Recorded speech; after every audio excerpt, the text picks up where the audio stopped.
Hello friends, welcome to HKJPSC. This is Harpal Singh Rathod. આપણે જે science and technology અને એન્વાયરમેન્ટની જે કરંટ અફેર સિરીઝ શરૂ કરી છે એમાં જુલાઈ મહિનો જે હતો, જુલાઈ મહિનાના પાર્ટ 1 એન્ડ પાર્ટ 2 આપણે કમ્પ્લીટ કર્યા હતા લાસ્ટ ટાઈમ, બરાબર. અને આજે આપણે પાર્ટ 3 જોવાના છીએ, જેની અંદર 21 જુલાઈથી લઈને 31 જુલાઈ સુધીમાં, એટલે કે આ તારીખોની વચ્ચે જે પણ કરંટ અફેર્સમાં સ્પેશિયલી સાયન્સ એન્ડ ટેકનોલોજી અને એન્વાયરમેન્ટ સાથે સંબંધિત જે પણ ઘટનાઓ ઘટી છે તેને, એટલે જે ઘટનાઓ છે, એટલે કે ટૂંકમાં આપણે કહી શકીએ કરંટ અફેર્સ છે એ, પ્લસ એ કરંટ અફેર્સ જે આ જે વિષય છે બંને સાયન્સ એન્ડ ટેકનોલોજી અને એન્વાયરમેન્ટ, આ બંને જે વિષય છે, બંને વિષયોના કયા ટોપિકને ત્યાં આગળ સ્પર્શે છે, બરાબર. એટલે બંને વસ્તુ, કરંટ અફેર તો તમારું થવાનું જ છે, પણ સાથે સાથે કયા ટોપિક સાથે સંકળાયેલી છે, બંને વસ્તુનો આપણે સરખી રીતે અભ્યાસ આજના કરંટ અફેર્સની અંદર આપણે કરીશું. ઓકે, શરૂ કરીએ. એમાં ફર્સ્ટ ક્વેશ્ચન તમને જોવા મળે છે સામે કે કયું રાજ્ય, ઓકે, કયું રાજ્ય અન્નામલાઈ વાઘ અભયારણ્યમાં હોર્નબિલ સંરક્ષણ કેન્દ્ર, એટલે કે હોર્નબિલ કન્ઝર્વેશન સેન્ટરની ત્યાં આગળ વાત કરવામાં આવી રહી છે, સ્થાપિત કરી રહ્યું છે. ઓકે, 4 ઓપ્શન છે તમારી સામે: કેરળ, તમિલનાડુ, કર્ણાટક અને મહારાષ્ટ્ર, બરોબર. તો પહેલા આપણે જવાબની જ વાત કરી લઈએ. 4 ઓપ્શનમાંથી જે જવાબ આવશે એ છે તમિલનાડુ. બી જવાબ આવશે તમારો, બરાબર. જવાબ શું આવશે? તો બી આવશે. હવે ફર્સ્ટ અહીંયા આગળ જે વાત કરી છે કે અનામલાઈ વાઘ અભયારણ્ય, ઓકે, પહેલા આપણે એના વિશે વાત કરશું કઈ જગ્યાએ આવેલું છે. તો સિમ્પલ વસ્તુ છે કે તમિલનાડુ તમને પહેલાથી ખબર પડી ગઈ છે કે ચલો તમિલનાડુની અંદર આની સ્થાપના થઈ રહી છે, એટલે એના વિશે આપણને આઈડિયા ત્યાં હોવાનું છે. તમિલનાડુમાં પણ કઈ જગ્યાએ? તો કે કોઈમ્બતુર ખાતે. ઓકે, કોઈમ્બતુર ખાતે આ જે અન્નામલાઈ વાઘ અભયારણ્ય જે છે આવેલું છે, એટલે કોઈમ્બતુર છે અને બીજો ત્યાં તિરુપુર જિલ્લો કરીને પણ છે, એટલે 2 જિલ્લાઓની વચ્ચે આ વહેંચાયેલું છે. ઠીક છે. જે ટોટલ તમે એનો વિસ્તાર તમે જોવા જશો તો એ છે 958 square kilometre. Okay, 958 square kilometre તમને આનો વિસ્તાર જોવા મળે છે. શેનો? અન્નામલાઈ વાઘ અભયારણ્યનું. ઓકે, હવે જે નેક્સ્ટ જે વસ્તુ એ છે કે આ અભયારણ્ય પહેલા હતું, પછી એના પછી ટાઈગર રિઝર્વ એને ત્યાં કરવામાં આવ્યું હતું. એ કઈ રીતે વસ્તુ થાય છે? તો 1976 ની વાત કરીએ, 1976 ની આગળ વાત કરવામાં આવે તો એ વખતે આ જે ATR છે, એટલે હાલમાં જે અન્નામલાઈ ટાઈગર રિઝર્વ છે, બરાબર, એની વાત કરીએ તો શરૂઆતમાં એને વાઇલ્ડ લાઈફ સેન્ચુરી જાહેર કરવામાં આવી હતી. એટલે કે 76 માં શું જાહેર કરવામાં આવી હતી? તો કે વાઇલ્ડ લાઈફ સેન્ચુરી, જેને ગુજરાતીમાં આપણે શું કહીએ છીએ? તો કે વન્ય જીવ અભયારણ્ય તરીકે આપણે એને ઓળખીએ છીએ, બરાબર. તો WLS ત્યાં આગળ જાહેર કરવામાં આવ્યું હતું, તમે આગળ જોઈ રહ્યા છો. એના પછી 2007 ની વાત કરવામાં આવે. 2007માં જે WLS છે એને આગળ જતા TR તરીકે ઘોષિત કરવામાં આવ્યું. TR એટલે કે ટૂંકમાં ટાઈગર રિઝર્વ તરીકે ઘોષિત કરવામાં આવ્યું હતું, બરાબર. હવે આજે એરિયાની વાત કરીએ આપણે તો સૌથી વધારે સારામાં સારી આ બાયોડાયવર્સિટી ધરાવતો એરિયા છે. ઓકે, બાયોડાયવર્સિટી ત્યાંની ખૂબ જ રીચ છે, બરાબર. રીચ આપણે એ રીતે કહી શકીએ કારણ કે આ જે વિસ્તાર છે, અન્નામલાઈ વાઘ અભયારણ્યની વાત કરીએ એના પછી એને ત્યાં ATR જાહેર કરવામાં આવે, એટલે અન્નામલાઈ ટાઈગર રિઝર્વ આપણે એને કહીશું હવે, બરાબર.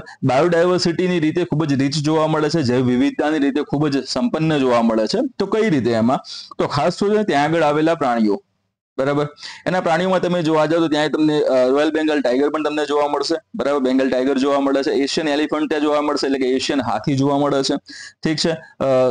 ઘણી વખતે ત્યાં આગળ સ્લોથ બિયર પણ જોવા મળે છે, એની પણ સંખ્યા સારી એવી મોટી એવી માત્રામાં ત્યાં જોવા મળે છે. અને સૌથી કોમન એવું ત્યાં આગળ જંગલી ઢોલ પણ તમને જોવા મળશે, બરાબર. ઢોલ, જેને જંગલી કૂતરા તરીકે પણ ઘણી વખતે ઓળખવામાં આવે છે, તે છે. અને ગોર પણ ત્યાં જોવા મળે છે. ઠીક. તો આ મહત્વના પ્રાણીઓ છે જે ATRમાં તમને જોવા મળે છે. આ પ્રાણી સૃષ્ટિની વાત કરીએ. વનસ્પતિ સૃષ્ટિમાં ત્યાં શું છે, પક્ષીઓમાં શું છે એની વાત કરીએ તો પેલા પ્રાણી, એના પછી આપણે પક્ષીને આગળ લઈ લેશું સીધા. તો પક્ષીઓમાં તમે જોઈ શકો છો એ પ્રમાણે કે જે આપણો કરંટ અફેરનો ખાસ અત્યારે હાલમાં મુદ્દો બન્યો છે એવું હોર્નબિલ તમને જોવા મળશે, પહેલી વસ્તુ તો, બરોબર.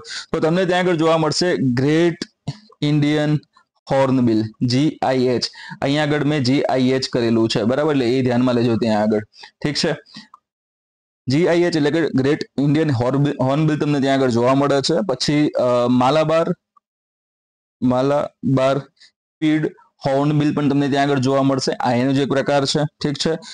મકોકા તમને જોવા મળશે, પેરાકીટ જોવા મળશે, એવા અલગ અલગ તમને પક્ષીઓ જોવા મળે છે. પણ ખાસ આપણું ફોકસ જે છે એ આજે હોર્નબિલ ઉપર રહેવાનું છે. તમે ફોટોગ્રાફમાં જોઈ રહ્યા છો કે તે એકચ્યુઅલમાં કેવા જોવા મળે છે, બરાબર. તો હવે હોર્નબિલ જે છે આના સંરક્ષણ માટેનું જે કેન્દ્ર છે, કેન્દ્રની શરૂઆત કઈ જગ્યાએ કરવામાં આવેલી છે? તો અન્નામલાઈ વાઘ અભયારણ્ય, બરાબર. પહેલા વાઘ અભયારણ્ય હતું, હવે ટાઈગર રિઝર્વ તરીકે આપણે એને ઓળખીએ છીએ.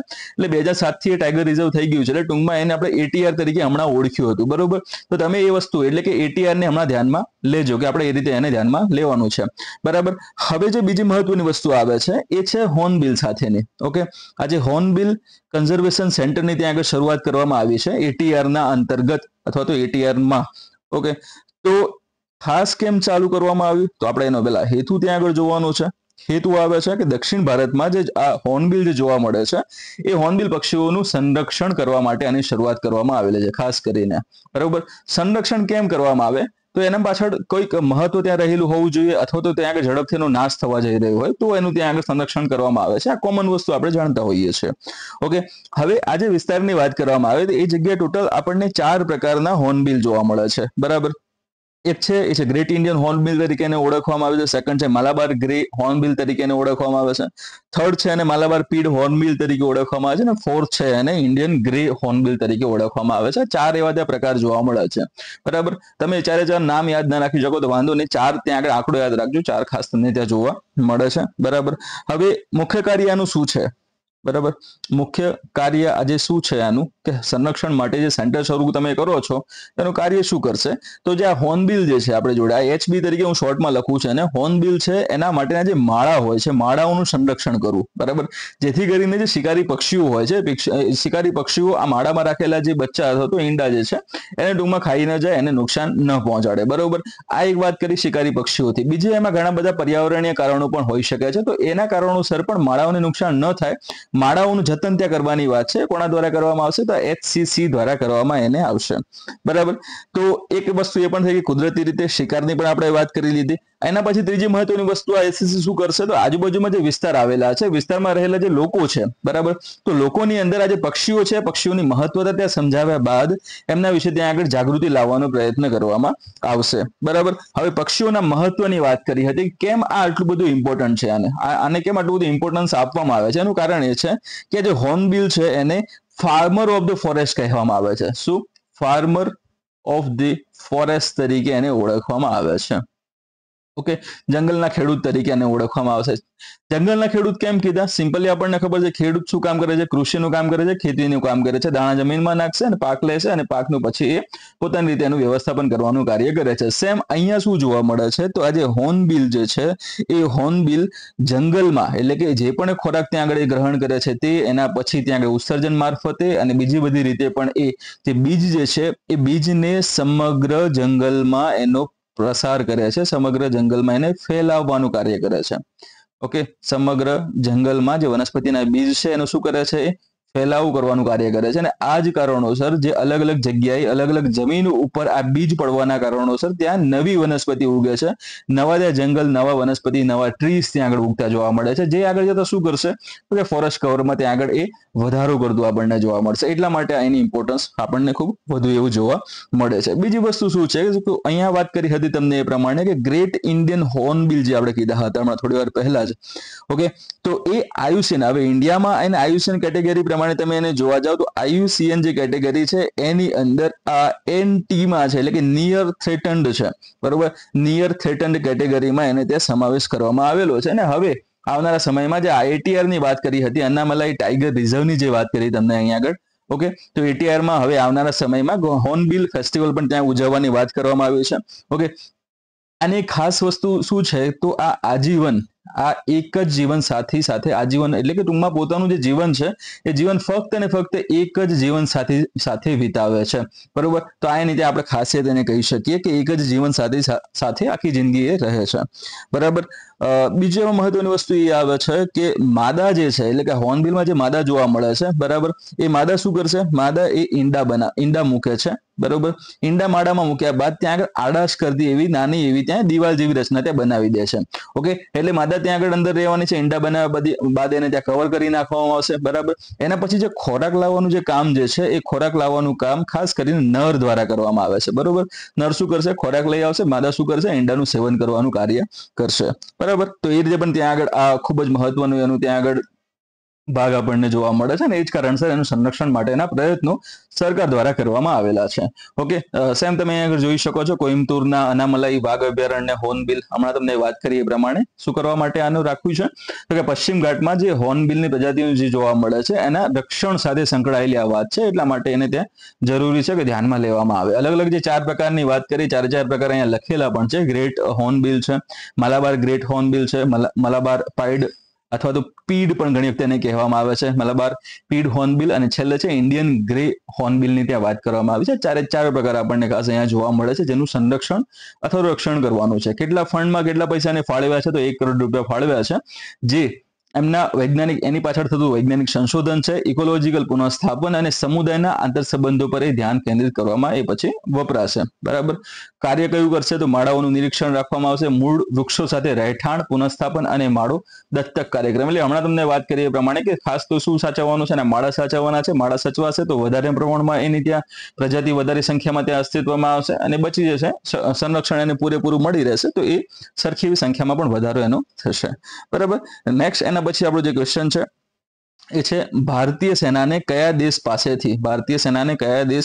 પાસેથી અપાચે AH-64E એટેક હેલિકોપ્ટરની પહેલી બેચ મળી. બરાબર. અહીંયા તમે જોઈ રહ્યા છો એ પ્રમાણે 4 ઓપ્શન છે તમારી સામે: ફ્રાન્સ, સંયુક્ત રાજ્ય અમેરિકા, રશિયા અને ઇઝરાયલ. બરાબર.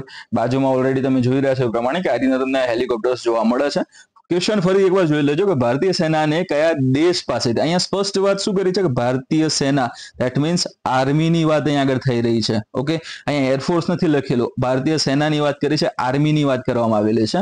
તેને કયા દેશ પાસેથી, એટલે ક્વેશ્ચન આપણો શું છે, દેશનું નામ જાણવાનું છે. શું મળ્યું છે તો કે Apache AH-64E attack helicopter. Attack એટલે કે યુદ્ધમાં સૌથી વધારે આ ઉપયોગી થશે એવા હેલિકોપ્ટર્સની વાત કરી છે. એની પહેલી બેચ મળી છે. તો ક્વેશ્ચન જે આપણો હતો કયા દેશ પાસેથી, 4 ઓપ્શન હતા: ફ્રાન્સ, USA, રશિયા અને ઇઝરાયલ. અહીંયા જવાબ આવશે તમારો બી, USA. બરાબર. USA તરફથી આપણને આ પહેલી બેચ મળેલી છે. ઓકે, તો ખાસ જેમણે કીધું એ પ્રમાણે કે આર્મી છે, તો પહેલા આપણી પાસે ઓલરેડી એરફોર્સ તો છે જ. ઠીક, એરફોર્સ છે એ પોતાની રીતે કામ કરી રહી છે. ઠીક, એની જોડે પણ આ જે અપાચે હેલિકોપ્ટર છે એ પણ છે. બરાબર. અલગથી આપણે આર્મી માટે સ્પેશિયલી મંગાવ્યા છે આ વખતે. ક્યાંથી તો USA થી સ્પેશિયલી આપણે મંગાવ્યા છે. આર્મીની જરૂરિયાત ઊભી થાય ત્યારે એને એરફોર્સ સાથે ત્યાં આગળ વાત કરવા ના જવું પડે કે ભાઈ અચાનક અમારે જરૂર પડી છે, ફટાફટ તમારા એપાચો મોકલાવો. બરોબર. તો એ પોસિબલ ત્યાં આગળ થાય નહીં. કેમ? કારણ કે એમાં થોડી કાગળિયા કાર્યવાહીમાંથી એમને પસાર થવું પડે છે, જેમાં થોડો સમય વધારે લાગી પણ શકે. તો ડાયરેક્ટલી હાથ વગું એવું હેલિકોપ્ટર આમના જોડે રહે, આર્મી જોડે, એટલા માટે ખાસ કરીને આ ડીલને કરવામાં આવી હતી. બરાબર. અપાચેની વાત કરીએ, અપાચે હેલિકોપ્ટર જે છે, એટલે કે આપણા જે ટોપિક જે છે આ ક્વેશ્ચનનો મેઇન એ છે અપાચે, અને ટૂંકમાં તમે આને લખવું હોય તો AH-64E એટેક હેલિકોપ્ટર. ઓકે, આ જે છે હેલિકોપ્ટર એની વાત કરશું પહેલા થોડી ઘણી આપણે. તો વિશ્વની સૌથી અદ્યતન, બરોબર, એટલે કે એડવાન્સ આપણે કહી શકીએ, વિશ્વની સૌથી અદ્યતન એવી મલ્ટી રોલ, કેવું છે, મલ્ટી રોલ કોમ્બેટ હેલિકોપ્ટર તરીકે આને ઓળખવામાં આવે છે. બરાબર. એટલે કે અલગ અલગ પ્રકારની ભૂમિકા ભજવતું એવું આ એક યુદ્ધ હેલિકોપ્ટર તરીકે તમે એને લઈ શકો છો. બરાબર. યુદ્ધમાં વપરાતા હેલિકોપ્ટર તરીકે તમે એને જાણી શકો છો. આ જે હેલિકોપ્ટર્સ છે એમાં સ્પેશિયલી તમે નીચેના ભાગે જોશો ત્યાં આગળ તો તમને શું જોવા મળશે, ખાસ તમને જોવા મળશે 30 mm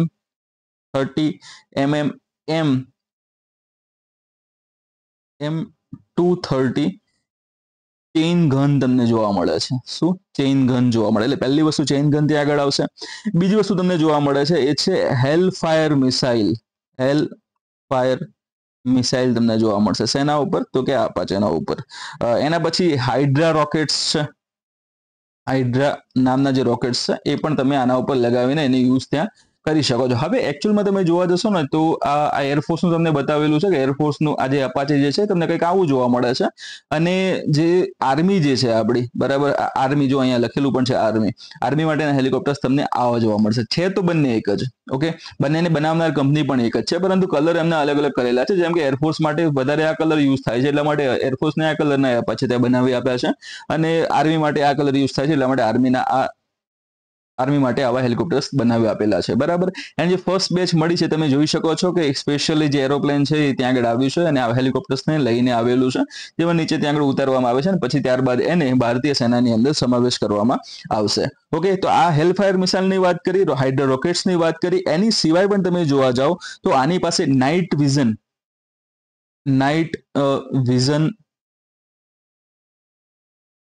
પછી રડાર સિસ્ટમ, ઓકે,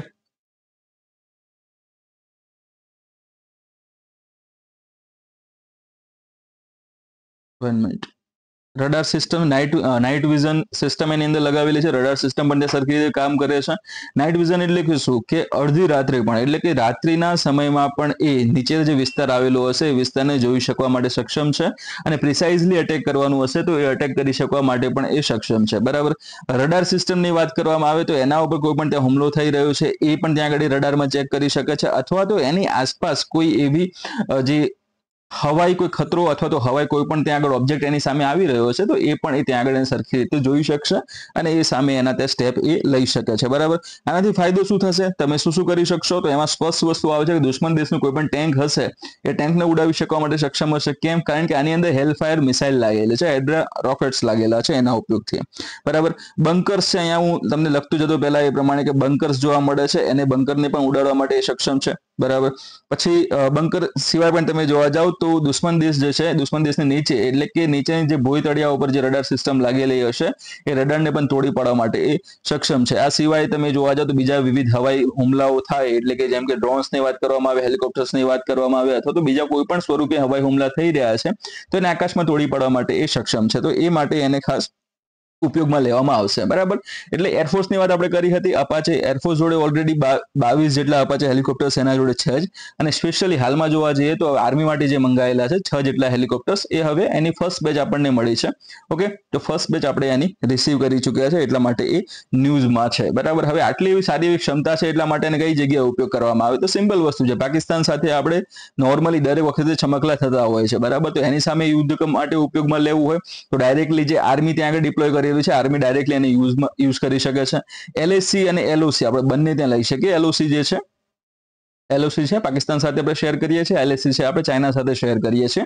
એટલે આ બંને ક્ષેત્રોમાં જે આર્મી જે રહેલી છે એનો સીધી રીતે સરખી રીતે સારી એવી રીતે યુઝ કરી શકવા માટે સક્ષમ છે, અને એ વખતે કોઈ પણ આવી યુદ્ધ જેવી પરિસ્થિતિ ઊભી થાય તો એરફોર્સના જે હેલિકોપ્ટર્સ ત્યાં પહોંચે એના પહેલા આર્મીના હેલિકોપ્ટર્સ ત્યાં આગળ જવાબી કાર્યવાહીમાં પોતાનો ભાગ ભજવીને ગેમ ચેન્જર ત્યાં બની શકે એમ છે, ઠીક છે.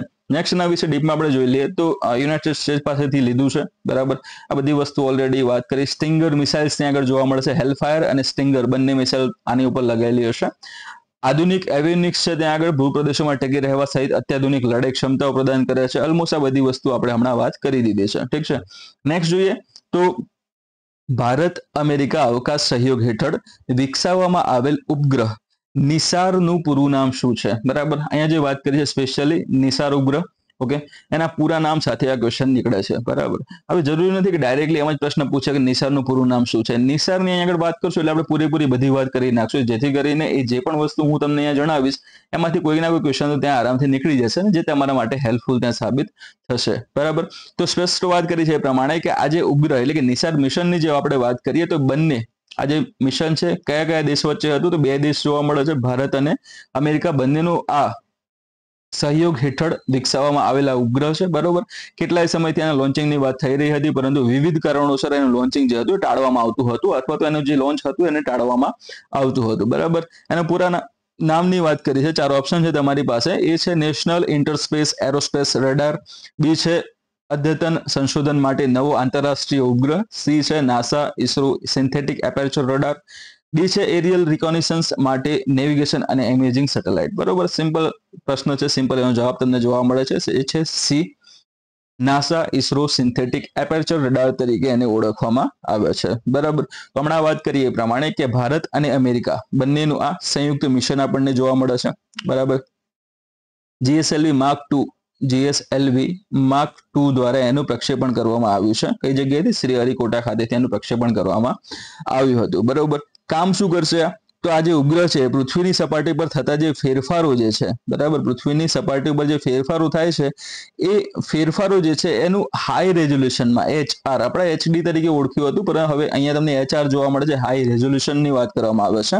તો હાઈ રેઝોલ્યુશન મારફતે એનું ત્યાં આગળ અવલોકન કરી શકવા માટે સક્ષમ છે. કઈ રીતે કામ કરશે તો એની આપણે વાત હમણાં કરીશું આગળ જતા, બરાબર. ફર્સ્ટ એમાં તમે જોવા જાવ તો આની ખાસિયતો શું શું છે, બરાબર. આજે નિસારની વાત કરીએ છીએ આપણે, એની ખાસિયતો શું જોવા મળે છે, તો આ વિશ્વનો એવો પહેલો ઉપગ્રહ છે, બરાબર. વર્લ્ડમાં જોવા જાવ તો વિશ્વનો એવો પહેલો ઉપગ્રહ છે જે ડ્યુઅલ ફ્રીક્વન્સી રડાર, એટલે કે ટૂંકમાં કેમ આ રીતનું એલ બેન્ડ પણ છે એમાં, અને બીજું તમને જોવા મળશે એ છે એસ બેન્ડ, બરાબર. આ બે બેન્ડ ઉપર કામ કરે છે, એટલા માટે ડ્યુઅલ ફ્રીક્વન્સી રડાર તરીકે ઓળખવામાં આવે છે. તો આનો એ યુઝ કરશે, શું યુઝ કરતો હોય, વિશ્વનો પ્રથમ ઉપગ્રહ છે, બરાબર. આનાથી ફાયદો શું થશે, તો ફાયદો એ છે કે આ જે ઉપગ્રહ છે એ દર 12 દિવસે સમગ્ર પૃથ્વી જે છે, એટલે કે સમગ્ર અર્થની વાત કરીએ આપણે, તો એનો એક આખો જે આંટો છે સરખી રીતે ત્યાં પૂર્ણ કરશે, અથવા તો એમ કહી શકીએ કે સરખી રીતે પૂર્ણ કરો, મતલબ કે એના બધા જ જે ભાગો છે કમ્પ્લીટલી કવર થઈ જશે આ સમય દરમિયાન. એટલે કે ટૂંકમાં આપણે કહી શકીએ કે ઉપગ્રહ જે છે દર 12 દિવસે સમગ્ર પૃથ્વીનું કવરેજ આપશે, બરાબર. એટલે સમગ્ર પૃથ્વી છે એના દરેક ભાગને સરખી રીતે કવર કરી નાખશે. કેટલા દિવસમાં? ફક્ત 12 દિવસમાં. આનાથી ફાયદો શું થશે, તો પૃથ્વી ઉપર રહેલી વિવિધ જે જીઓગ્રાફિકલ અલગ અલગ જે વસ્તુઓની વાત કરવામાં આવે, ભૌગોલિક પ્રદેશોની વાત કરવામાં આવે, તો એમાં સ્પેશિયલી એક તો બરફના વિસ્તારો છે, બરાબર. બર્ફીલા વિસ્તારો આપણે કહી શકીએ, જંગલો પણ છે, જંગલોની ત્યાં વાત કરવામાં આવે, ભૂકંપ છે, પછી જ્વાળામુખી છે, પછી ભૂમિ જે છે ભૂમિના ઘસારાની વાત કરવામાં આવે, જમીન ઘસારાની વાત કરવામાં આવે, ધોવાણની વાત કરવામાં આવે, સમુદ્ર કિનારાના વિસ્તારો જે છે અથવા તો સમુદ્ર કિનારો, આ બંને વસ્તુ છે એના પર પણ ધ્યાન રાખી શકીએ છીએ, ને વિવિધ જે અલગ અલગ જે કુદરતી આફતો આપણે કહી શકીએ, કુદરતી આપત્તિઓ છે એના ઉપર પણ ધ્યાન રાખીને, અથવા તો એના જે અલગ અલગ જે પ્રાથમિક સોપાનો હોય એને ઓળખીને એમાંથી બચવા માટેના જે ઓપ્શન આપણે ચૂઝ કરી શકીએ, એ માટે યોગ્ય સમયગાળો આનાથી આપણને મળી શકે એમ છે, બરાબર. તો લગભગ તમે જોવા જાવ તો 2800 કિલોગ્રામ જેટલો આ વજન ધરાવતો ઉપગ્રહ છે, બરાબર. અને ટોટલ આ તમે ઉપર જોઈ રહ્યા છો અહીંયા આગળ ડાયામીટર, એટલે કે આ જે 8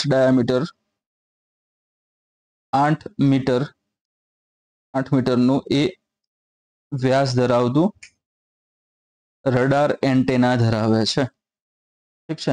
તો આ શું છે, રડાર એન્ટેના તમને જોવા મળે છે ને, જે સેટેલાઇટ અને એના અલગ અલગ જે ભાગો ત્યાં આપેલા છે, જેમ કે સોલાર પ્લેટ્સ તમને જોવા મળશે એનર્જી માટે ખાસ કરીને. અહીંયા અલગ અલગ એના ભાગો ત્યાં આગળ મશીનરીઝ કામ કરતી હશે, કંટ્રોલ સિસ્ટમ ને આ બધી વસ્તુ અહીંયા આવેલી જોવા મળે છે. ઉપરની તરફ છત્રી જેવું જે ભાગ છે એને હમણાં કીધું એ પ્રમાણે કે 8 મીટર વ્યાસ ધરાવતું આનું જે રડાર એન્ટેના આપણને ઉપરની તરફ જોવા મળે છે, બરાબર. આ એસ બેન્ડ અને એલ બેન્ડની આપણે વાત કરીએ અહીંયા આગળ, કે હમણાં તમને કીધું હતું કે વિશ્વનું પ્રથમ એવું ઉપગ્રહ છે જે ડ્યુઅલ ફ્રીક્વન્સી રડાર, એટલે કે એલ અને એસ બેન્ડ બંનેનો યુઝ ત્યાં કરે છે. તો આ એલ બેન્ડ અને એસ બેન્ડમાં ખાસિયત એ વસ્તુની છે આમાં, કે આ જે સંયુક્ત મિશન હોવાના કારણોસર એલ બેન્ડ જે છે એ રડાર નાસા દ્વારા તૈયાર કરીને આપવામાં આવેલું છે, બરાબર. એસ બેન્ડ જે છે એ ઇસરો દ્વારા તૈયાર કરવામાં આવેલું છે, ઠીક છે. તો આ ખાસ ધ્યાનમાં રાખવાનું કે એસ બેન્ડ જે રડાર છે એ કોના દ્વારા તૈયાર કરવામાં આવ્યું હતું, તો એ ઇસરો દ્વારા તૈયાર કરવામાં આવ્યું છે, અને એલ બેન્ડ જે છે એ નાસા દ્વારા તૈયાર કરવામાં આવેલું છે. તો આ બધા જે ડેટાની વાત કરી કે જંગલ ને બરફ ને આ તે બધા ડેટા ત્યાં આગળ આપવાનું કામ કરે છે, આ બધો ડેટા છે એ ડેટા કયા કયા ક્ષેત્રોમાં કામ લાગી શકે, તો કૃષિ ક્ષેત્ર છે, પછી વનસ્પતિ સૃષ્ટિ છે એના સંરક્ષણ સાથેના પ્રયત્નો જે થઈ રહ્યા છે એના માટે, જમીન વ્યવસ્થાપન, આપત્તિ વ્યવસ્થાપન, આ બધી જગ્યાએ એના સરખી એવા સારા એવા ઉપયોગો ત્યાં આગળ એ થઈ શકે એમ છે, બરાબર. નેક્સ્ટ એમાં આપણે જોઈએ તો હમણાં તમને જણાવ્યું પ્રમાણે બધી વસ્તુ અહીંયા તમે જુઓ છો, કુદરતી જોખમો, વિકૃતિઓ, પછી ગ્લેશિયર હિલચાલ છે, વન બાયોમાસ એટલે કે વન જૈવભારની વાત કરવામાં આવશે, તેમાં જે ફેરફારો થઈ રહ્યા છે બધી વસ્તુઓ ઉપર સરખી એવું સારું એવું ત્યાં આગળ નિરીક્ષણ કરી શકીએ છીએ, અને એ જ નિરીક્ષણ કરવાના કારણોસર જે ડેટા આપણને મળે છે એનો ઉપયોગ વિવિધ ક્ષેત્રમાં ત્યાં થશે, બરાબર. નેક્સ્ટ હવે જે મહત્વની વસ્તુ છે આપણા માટે એ છે કે સાયન્સ એન્ડ ટેકનોલોજીનો કોર્સ છે આપણો, બરાબર. ઓલરેડી જીપીએસસી 1-2 હતી ત્યારે એને રેકોર્ડ કરવામાં આવેલો હતો. હાલમાં એ જે જીપીએસસી 1-2 જે છે એના જ સિલેબસ સાથે જ એકદમ સેમ એવું સિલેબસ ડીવાયએસઓ અને એસટીઆઈ નું કરી નાખવામાં આવેલું છે. એટલા માટે આ જીપીએસસી 1-2 નું જે સિલેબસ હતું એ જ સેમ ટુ સેમ આ જે કોર્સ જેના માટે રેકોર્ડ કરવામાં આવ્યો હતો એ જ કોર્સ સેમ ટુ સેમ તમારી આ જે એસટીઆઈ ની આવનારી જે પરીક્ષા છે તે અને ડીવાયએસઓ ની જે આવનારી પરીક્ષા, એટલે ટૂંકમાં બંનેની જે પ્રિલિમ પરીક્ષા છે, પ્રિલિમ પરીક્ષા માટે આ જે કોર્સ છે ખૂબ જ ત્યાં ફાયદાકારક તમને નીવડી શકે એમ છે. અહીંયા કોર્સની વિવિધ ત્યાં આગળ એની વિશેષતાઓ જણાવેલી છે, તમે અહીં આગળ વાંચી શકો છો. વાંચ્યા બાદ તમે જો આને આ કોર્સ પરચેસ કરવા માંગો છો તો ફક્ત ને ફક્ત હાલમાં ઓફર અંતર્ગત આ કોર્સ 499 માં સેલ થઈ રહ્યો છે. આ જ કોર્સ જે હતો આપણે જીપીએસસી 1-2 માટે જ્યારે સેલ કરતા હતા ત્યારે એને 699 માં સેલ કર્યો હતો, બરાબર. અને હાલમાં આ કોર્સ જે છે ઓફર અંતર્ગત 499 માં આપણે વેચાણ કરી રહ્યા છે. તો આવનારા સમયમાં કદાચ કિંમતોમાં વધારો થાય અને એનું નુકસાન તમને ન થાય એ કારણોસર જો તમારે અત્યારે આ ઓછી પ્રાઇસમાં જે કોર્સ ખરીદવો હોય તો અહીંયા એની ત્યાં પ્રોસેસ આપેલી છે કે ટેલિગ્રામમાં તમારે સિમ્પલી જવાનું છે. ટેલિગ્રામમાં ગયા બાદ અહીંયા જે આઈડી આપેલી છે હું અહીંયા બાજુમાં લખી પણ દઉં છું કે @HKGPSC ટીમ, આના ઉપર તમારે સિમ્પલી અહીંયા જીપીએસસી લખેલું, જીપીએસસી નહીં, તમારે અહીંયા કયો મેસેજ કરવાનો છે તો ખાલી ને ખાલી સિમ્પલી STI મેસેજ કરવાનો છે, બરાબર. STI તમે મેસેજ કરશો એટલે તમને સામેથી રિસ્પોન્સ મળી જશે એક મેસેજ સ્વરૂપે. એ મેસેજની અંદર તમને આજે લેક્ચર્સ જે છે એના ડેમોની લિંક પણ તમને મળી જશે અને કોર્સ પરચેસ કરવા માટેની જે પ્રોસેસ જે છે એ પણ ત્યાંથી તમને બતાવી દેવામાં આવશે કે તમે એ પ્રોસેસનો ઉપયોગ કરીને કઈ રીતે તમે કોર્સ ખરીદી શકો છો, બરાબર. બાકી બધી વસ્તુ અહીંયા આગળ ઓલરેડી આમાં લખેલી છે, તમે અહીંયા જોઈ શકો છો અને જોઈને પછી એ પ્રમાણેનો લાભ તમે લઈ શકો છો. ઠીક છે, નેક્સ્ટ જોઈએ હવે તો કયા દેશના વૈજ્ઞાનિકોએ ઇન વિટ્રો બાયો ટ્રાન્સફોર્મેશન સિસ્ટમનો ઉપયોગ કરીને CO2 થી મેળવેલા મિથેનોલને સફેદ ખાંડમાં રૂપાંતરિત કરવાની પદ્ધતિ વિકસાવી છે, બરાબર. અહીંયા તમારી પાસે 4 ઓપ્શન છે: જાપાન, ચીન, જર્મની અને દક્ષિણ કોરિયા. અહીંયા જવાબ આવશે તમારો બી, ચીન દ્વારા આ વસ્તુની શોધ કરવામાં આવી છે. એને શું કર્યું ખબર છે કે જે CO2 માંથી જે મિથેનોલ મેળવ્યો હતો એ મિથેનોલને એને સફેદ ખાંડમાં રૂપાંતરિત કરવાની પદ્ધતિ એને વિકસાવી લીધી છે, બરાબર. એટલે સિમ્પલી તમે સુગરમાં જોવા જાઓ, સુગર તમારે મેળવવી હોય, ખાંડ તમારે મેળવવી છે, બરાબર, તો તમે ક્યાંથી મેળવશો? સુગર જેને આપણે એના વિસ્તૃત ફોર્મમાં સાયન્સની ભાષામાં જોવા જઈએ તો સુક્રોઝ તરીકે જેને આપણે ઓળખીએ છીએ, એના અલગ અલગ સ્વરૂપો પછી ત્યાં જોવા મળે છે. તો સિમ્પલી વનસ્પતિઓ જે છે, વનસ્પતિઓ પ્રકાશ સંશ્લેષણની પ્રક્રિયા કરે છે અને પ્રકાશ સંશ્લેષણની જે પ્રક્રિયા છે એના મારફતે જે પોતાનો ખોરાક બનાવે છે, ખોરાક તમને ખાસ જોવા મળશે આ સ્વરૂપે, બરાબર. કાર્બોહાઈડ્રેટ્સ ને કાર્બોદિતોના જે અલગ અલગ સ્વરૂપો છે તે જે એનો ખોરાકનો સંગ્રહ છે એ તમને જોવા મળશે, ખાસ કરીને સુક્રોઝ ને એ બધા સ્વરૂપે એનું ત્યાં ખોરાક સંગ્રહ આપણને થતો જોવા મળે છે. ટૂંકમાં એ પ્રમાણે ત્યાં આગળ એના ખોરાક સંગ્રહ થઈને એ જે તે એનું, જેમ કે હવે પાકની વાત કરીએ તો શેરડીની વાત આપણે કરવામાં આવે છે તો એની અંદર પુષ્કળ પ્રમાણમાં સુક્રોઝા ભેગી થાય છે, પછી ત્યાં આગળ એનો રસ આપણને જોવા મળે છે, ખૂબ જ સારો એવો ગળ્યો એવો, બરોબર. હવે આ શેરડી જે છે શેરડીનો ઉપયોગ કરવામાં આવશે અલગ અલગ જે કારખાનાઓ, ફેક્ટરીઓ દ્વારા, ને એમાંથી પછી એનો રસ કાઢીને એમાંથી ખાંડ બનાવવાની પ્રોસેસ ત્યાં કરવામાં આવે છે, જે સુગર બનાવવાની પ્રોસેસ ત્યાં કરવામાં આવે છે, બરાબર. હવે આખી પ્રક્રિયા જે છે આખી પ્રક્રિયા બાયપાસ થઈ જશે. કઈ રીતે? કારણ કે વાતાવરણની અંદર પુષ્કળ પ્રમાણમાં આપણને CO2 જોવા મળે છે, બરાબર. તો ચાઇનાએ જે નવી પદ્ધતિ વિકસાવી છે એ ચાઇનાએ જે નવી પદ્ધતિ વિકસાવી છે એ મુજબ તમે જોવા જાઓ તો વાતાવરણીય જે પણ CO2 છે એ CO2 ને પહેલા એ શું કરી નાખે છે તો કે મિથેનોલની અંદર કન્વર્ટ કરી નાખશે અને પછી ત્યારબાદ આનો ઉપયોગ શેમાં કરશે તો કે લેબોરેટરીઝની અંદર. કઈ જગ્યાએ આ વસ્તુ પ્રક્રિયા થવાની છે? લેબોરેટરીમાં. તો લેબોરેટરીની અંદર આ મિથેનોલમાંથી જે સફેદ ખાંડ, એટલે કે જે ખાંડ આપણે ખોરાક માટે ઉપયોગમાં લઈ શકીએ, બાજુમાં તમને બતાવી છે ક્રિસ્ટલ સ્વરૂપમાં જે ખાંડ બતાવી છે, ઓકે, આ ક્યુબ્સ તમને જોવા મળે છે, ઓકે. તો એ પ્રમાણે ખાંડ ડાયરેક્ટલી એને વિકસાવી દીધી છે. કઈ રીતે? તો વાતાવરણીય કાર્બન ડાયોક્સાઇડનો ઉપયોગ કરીને, ઓકે. તો ખાસ એટલા માટે આ વસ્તુ જે છે એ ચર્ચામાં આપણને જોવા મળે છે. આની વાત આપણે કરીએ તો આ જે વિકાસ જે છે આનો, તો 2025ની શરૂઆતમાં આ જે પ્રોગ્રામ છે એને શરૂઆત કરવામાં આવી હતી, અથવા તો એમ કહી શકે કે એને બહાર પાડવામાં આવ્યો હતો. પ્રોગ્રામ તો ક્યારનો ચાલતું હશે, પરંતુ તમને ખબર હશે ચાઇના જે છે બધી વસ્તુ સમયસર ત્યાં આગળ બહાર નથી પાડતું. અમુક વખત એમને થાય કે હવે આપણે આ ડેટા બહાર પાડવા જેવું છે તો પછી એ જણાવે છે, બાકી તો પછી વસ્તુ એમને એમ ત્યાં આગળ ડાર્ક સિક્રેટ પ્રમાણે ચાલતી હોય છે. તો 2025માં જે વાત કરી પ્રમાણે કે શરૂઆતમાં એને જાહેર કર્યો હતો ને એમાં સિન્થેટિક બાયોલોજી પહેલી વસ્તુ જે આવે છે એ છે સિન્થેટિક બાયોલોજી અને કેટાલિસિસ કેટાલિસિસ ક્ષેત્રમાં મહત્વપૂર્ણ સિદ્ધિ તરીકે એને તે જાહેર કરવામાં આવી હતી કે જુઓ ભાઈ અમે કઈ આ મેળવી લીધું છે. કેમ અહીં આગળ? કારણ કે આ જે પ્રક્રિયા તમે જોવા જાઓ આના માટેની, તો હમણાં તમને કીધું એ પ્રમાણે એમાં વિશેષ કેટાલિસ્ટ અને એન્ઝાઇમેટિક કન્વર્ઝન દ્વારા, ઓકે, વિશેષ તમને વાત કરીએ એ પ્રમાણે કે અલગ અલગ જે કેટાલિસ્ટ છે તે કેટાલિસ્ટ અને એન્ઝાઇમેટિક કન્વર્ઝનની વાત કરીએ તો એના દ્વારા CO2 જે છે, CO2 ને કાર્બન ધરાવતા સુગરની અંદર રૂપાંતરિત કરવામાં આવ્યો હતો. આ બધી પદ્ધતિ પછી અમને સારી રીતે સમજાવી. આપણે એક્ઝામ માટે આટલી બધી પ્રક્રિયા જરૂરી નથી, એટલે એમાં વધારે આપણે અંદર ઊંડા ઉતરશું નહીં. ફાયદો એટલા માટે છે કારણ કે આ જે પ્રક્રિયા જે છે, આખી પ્રક્રિયા સુગર બનાવવા માટે અથવા તો ખાંડ બનાવવા માટે ખૂબ જ ઓછામાં ઓછું જે પાણી છે, પાણીને ત્યાં આગળ વાપરે છે, બરાબર. બીજી વસ્તુ શું છે, તો ખાંડ માટે સૌથી મહત્વના સ્ત્રોત તરીકે આપણે શેરડીને લઈએ છીએ, શેરડીના પાકને લઈએ છીએ. તો એના માટે તમારે સારો એવો જમીનની વિસ્તાર જે હશે એના પર તમારે ખેતી કરવી પડશે. તો ખેતી કરશો તો એની સીધી અસર ક્યાં થશે, તો કે જમીન ઉપર થવાની, જમીન ઉપર ત્યાં ભારણ વધવાનું છે. તો હવે આમાં શું છે, જમીનનો ક્યાંય રોલ જ નથી, બરાબર. તો જમીન ઉપર જે ભારણ છે એ પણ ઘટતું જોવા મળશે. અને બીજી સૌથી મહત્વની વસ્તુ એ છે કે વાતાવરણમાં કાર્બન ડાયોક્સાઇડનું પ્રમાણ ખૂબ જ વધારે પ્રમાણમાં વધી રહ્યું છે. તો એ કાર્બન ડાયોક્સાઇડ જે છે વાતાવરણને એને ડાયરેક્ટલી યુઝ કરીને આપણે આ ખાંડ બનાવી શકીએ છીએ, જેના કારણોસર આ કાર્બન ડાયોક્સાઇડ જે હતું એનું પ્રમાણ પણ કેવું રહેશે, નીચું રહેશે. અને આપણને ફાયદો એ મળશે કે ઓછી અને સસ્તી એવી પ્રોસેસ દ્વારા આપણને ખાંડ મળી રહેશે, બરાબર. જે આગળ જતા ભવિષ્યમાં જે ખાદ્ય સુરક્ષા માટેના જે અલગ અલગ ત્યાં આગળ પ્રકલ્પો છે એમાં પણ આપણને સારી એવી સફળતા એનાથી મળી શકે એમ છે, બરાબર. નેક્સ્ટ તમે જોઈ શકો છો એ પ્રમાણે, તો સફેદ ખાંડની વાત કરીએ આપણે. પ્રક્રિયા હતી કે in vitro bio transformation IVBT system જે છે એનો ઉપયોગ કરવામાં આવ્યો છે, જે એક એન્ઝાઇમેટિક ટેકનિક છે, બરાબર. ઔદ્યોગિક કચરાની વાત કરીએ, હમણાં બધી વસ્તુની આ વાત આપણે અગાઉ ઓલરેડી કરેલી છે, બરાબર.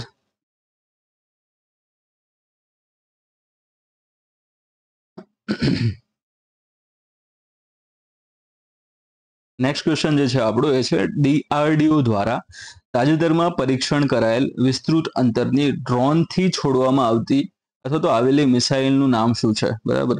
4 ઓપ્શન છે તમારી સામે: ULPGM-1 V1, ULM-ERX, ULPGM-V2 અને ULPGM-V3, બરાબર.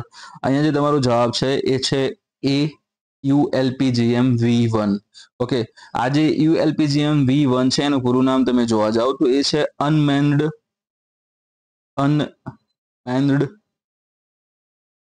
launched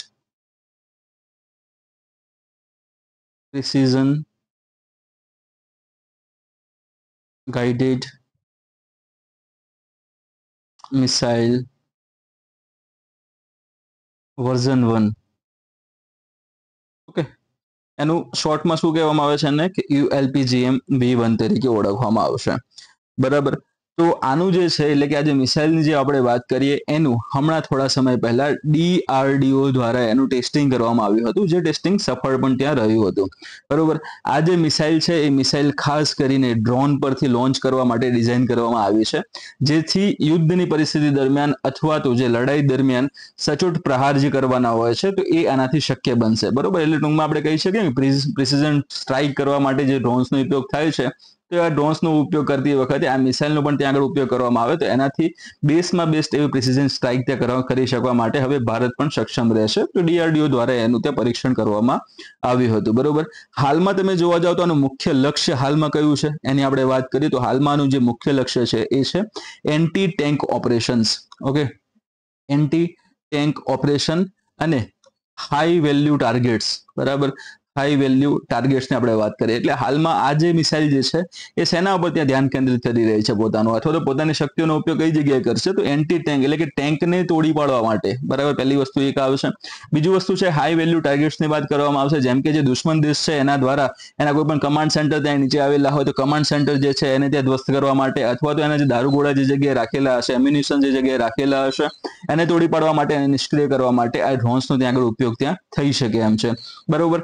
આ ડ્રોનની ખાસિયત એ છે કે એ કોઈ પણ નાના એવા વાહન, બરાબર, અથવા તો અન્ય કોઈ હરીફરી શકતું કોઈ પણ એવું પ્લેટફોર્મ હોય, બરાબર, એમાંથી ડાયરેક્ટલી આને ઉપયોગમાં તમે લઈ શકો છો, ડાયરેક્ટલી ત્યાંથી તમે એને ત્યાં પરફોર્મ કરવા માટે તમે એને છોડી શકો છો, બરાબર. એના માટે અલગથી ખાસ એવી જગ્યાઓ ત્યાં આગળ ઊભી કરવી પડે એવી કોઈ પણ વસ્તુ, એવી કોઈ પણ જરૂરિયાત આમાં જોવા મળતી નથી, બરાબર.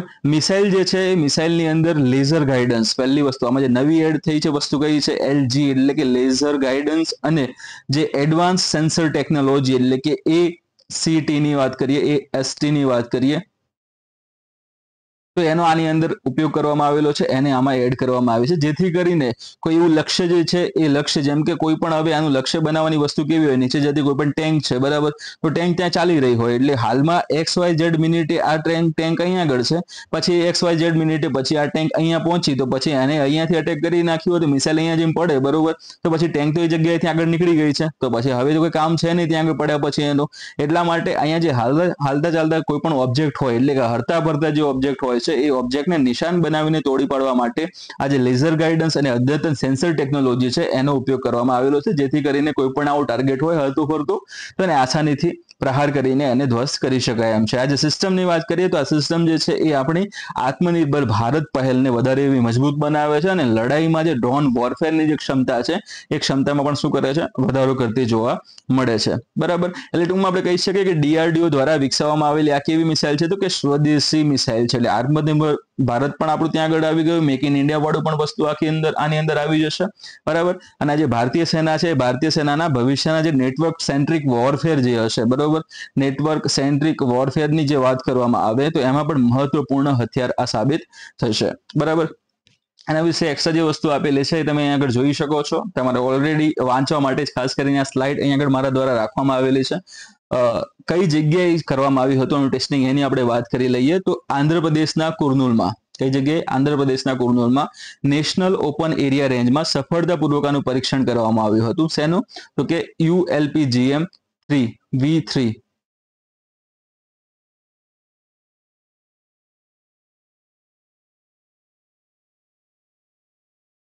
સોરી બાય મિસ્ટેક અહીંયા આગળ V3 ની જગ્યાએ V1 જવાબ મેં તમને આપી દીધો હતો, બરાબર. V3 છે, વર્ઝન 3 ની આગળ વાત થઈ રહી છે, 1 ઓલરેડી પહેલા આવી ચૂક્યું હતું, બરાબર. V3 ત્યાં આગળ એનો જવાબ રહેશે આમાં, ઓકે. તેમાં fire and forget mechanism, imaging infrared seeker દ્વારા નિષ્ક્રિય હોમિંગ અને ડ્યુઅલ થ્રસ્ટ પ્રોપલ્શન સિસ્ટમ સામેલ છે. દિવસના પ્રકાશમાં એ 4 કિલોમીટર અને રાત્રે 2.5 કિલોમીટર સુધીની રેન્જ સાથે તે સ્થિર અને ગતિશીલ બંને લક્ષ્યને નિષ્ક્રિય કરવામાં સક્ષમ છે. હમણાં મેં તમને બતાવ્યું હતું એ પ્રમાણે કે કઈ રીતે એ સ્થિર અને ગતિશીલ લક્ષ્યને ટાર્ગેટ કરી શકે એમ છે, બરાબર. તો દિવસનો જે પ્રકાશ હશે એના અજવાળામાં તે 4 કિલોમીટર સુધી એ ઉડીને ત્યાં આગળ એનું તે લક્ષ્યને નિષ્ક્રિય કરવા માટે સક્ષમ છે, અને રાત્રિ દરમિયાન એ 2.5 કિલોમીટર સુધીની રેન્જ એ ધરાવે છે. આ સીમાચિહ્નરૂપ ભારતની વધતી જતી સંરક્ષણ સ્વાયત્તતા અને તકનીકી પ્રગતિને પ્રતિબિંબિત કરે છે, ખાસ કરીને એવા સમયમાં કે જ્યારે અમેરિકા જેવા રાષ્ટ્ર એટલે કે USA ની વાત કરીએ ભારત સાથે ટેરિફ વોર રમી રહ્યા હોય, બરાબર. ટેરિફ વોર આપણે એને કહી શકીએ કે આપણને એ રીતે આમ ડરાવવાનો પ્રયત્ન એના દ્વારા કરવામાં આવી રહ્યો છે, પણ ભારત છે આ વખતે કઈ અલગ જ મૂડમાં છે, એ હાલ ડરી નથી રહ્યું, પરંતુ એની સામે એનો પ્રતિકાર કરી રહ્યું છે, જે ખૂબ જ સારી એવી આપણા દેશની ક્ષમતા આપણે એને કહી શકીએ, બરાબર. નેક્સ્ટ ક્વેશ્ચન છે 25 જુલાઈ 2025 ના રોજ ભારતના પ્રથમ હાઇડ્રોજન સંચાલિત ટ્રેન કોચનું સફળતાપૂર્વક પરીક્ષણ ક્યાં કરવામાં આવ્યું હતું? 4 ઓપ્શન છે એમાં તમારો. પહેલો છે ડીઝલ લોકોમોટિવ વર્ક્સ, બીજો છે મોડર્ન કોચ ફેક્ટરી, ઓકે, ત્રીજો છે ઇન્ટિગ્રલ કોચ ફેક્ટરી, અને ચોથો છે રેલ કોચ ફેક્ટરી, બરાબર.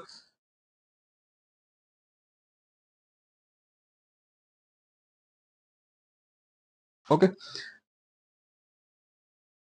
રેડી. આમાં તમારો જવાબ આવશે સી, ઇન્ટિગ્રલ કોચ ફેક્ટરી, બરાબર. આ જગ્યાએ તેનું પરીક્ષણ કરવામાં આવ્યું હતું, શેનું, તો કે ભારતની પ્રથમ હાઇડ્રોજન સંચાલિત ટ્રેન કોચનું, અહીંયા સ્પેશિયલી વાત કરી છે ટ્રેન કોચ, બરાબર. તેનું સફળતાપૂર્વક પરીક્ષણ કરવામાં આવ્યું હતું, કઈ જગ્યા ખાતેથી, તો ઇન્ટિગ્રલ કોચ ફેક્ટરી ખાતેથી, બરાબર. હવે આની અંદર તમે જોવા જશો આ કોચ જે છે, પહેલા તો આ જે કોચની વાત કરીએ એ કોના દ્વારા તૈયાર કરવામાં આવ્યું હતું, તો એને તૈયાર કરવામાં આવ્યો હતો CRWS દ્વારા, જે ભોપાલમાં આવેલ છે, ભોપાલ ખાતે આવેલ છે, એના દ્વારા આને બનાવવામાં આવ્યું હતું. કોચ રિહેબિલિટેશન વર્કશોપ તરીકે એને ઓળખવામાં આવે છે, બરાબર. તો એના દ્વારા આ કોચને શું કરવામાં આવ્યું, તૈયાર કરવામાં આવ્યું છે. હવે સ્પેશિયલ વસ્તુ શું છે, તો આ બધી પ્રક્રિયા કરવામાં કેમ આવી રહી છે, તો એક પ્રોજેક્ટ ભારત સરકાર દ્વારા ચલાવવામાં આવી રહ્યો છે, એ છે project heritage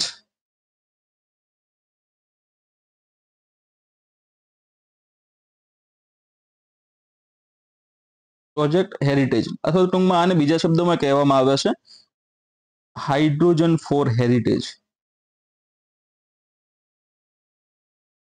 hydrogen for heritage તરીકે આને ઓળખવામાં આવે છે. બરાબર. તો આ પ્રોજેક્ટ અંતર્ગત આ જે ટ્રેન કોચિસ છે અથવા તો ટ્રેન જે છે એને વિકસાવવામાં આવી રહી છે. બરાબર. સ્પેશિયલી વાત કરીએ જે હેરિટેજ એટલા માટે કારણ કે જે હેરિટેજ રૂટ્સ હતા, બરાબર, એ ત્યાંથી આની શરૂઆત કરવામાં આવી રહી છે એટલા માટે. અને સ્પેશિયલી ઘણા બધા આવા હેરિટેજ જે રૂટ છે એ પણ જાહેર કરવામાં સરકાર દ્વારા જાહેર કરવામાં આવેલા છે, જે અંતર્ગત આ જે ટ્રેન જે છે એ એના ઉપર કાર્યરત અથવા તો સેવારત થતી આપણને જોવા મળશે. બરોબર.